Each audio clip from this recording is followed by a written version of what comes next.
Si on ne respecte pas les étapes qu'il a données tout à l'heure et qu'on prend l'étape de la fin, on met au début, ça ne fonctionne pas. On ne va pas commencer à construire une maison en mettant la toiture avant de commencer à réfléchir que quelle est la maison qu'on va mettre en dessous de la toiture. Non. Alors que la plupart des entrepreneurs parfois veulent commencer par la fin. Est-ce que vous savez que le fait de rechercher le financement, c'est commencer par la fin?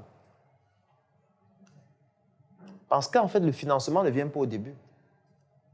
Parce que jusqu'à présent, si vous observez bien, ce qu'on est en train de faire, c'est encore un travail intellectuel. Il n'y a pas encore un moment où l'argent intervient forcément. Parce que même pour élever les poulets, on n'a pas besoin d'argent. Pour vendre les poulets, on n'a pas besoin d'argent. On peut vendre les poulets de quelqu'un d'autre. Moi, je l'ai déjà fait. Donc, tu peux rencontrer quelqu'un qui élève les poulets, tu l'aides à vendre et tu gagnes de l'argent à travers les ventes que tu réalises. Tu n'as pas besoin d'argent pour le faire. Tu peux être stagiaire dans une ferme et tu élèves les poulets sans que ce ne soit ton investissement.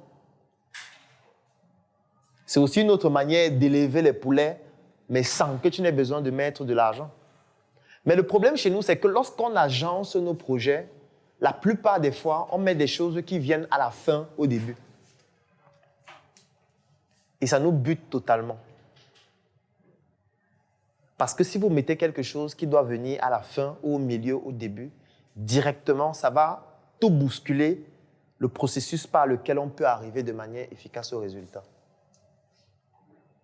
Mais si vous ne connaissez même pas les étapes de l'agencement, c'est clair que vous allez vous tromper. C'est pour ça que lorsqu'on demande à quelqu'un pourquoi tu ne lances pas ton projet, il va dire je n'ai pas le financement. Non, ce n'est pas la première étape. La première étape, c'est comment je fais, quels sont les moyens par lesquels je procède. La deuxième étape, c'est comment je démarre. Je peux démarrer sans argent. J'ai pris quelques exemples tout à l'heure. La troisième étape, quand j'ai déjà démarré à petite échelle et que je comprends déjà comment ça fonctionne, à ce moment, il faut agencer. Et agencer, c'est déjà la structure que je suis en train de bâtir. Et quand j'agence, c'est après l'agencement que maintenant l'argent peut intervenir pour faire en sorte que ce soit plus solide et que ça tienne sur le long terme. Est-ce qu'on comprend le mot-clé structurer et structure?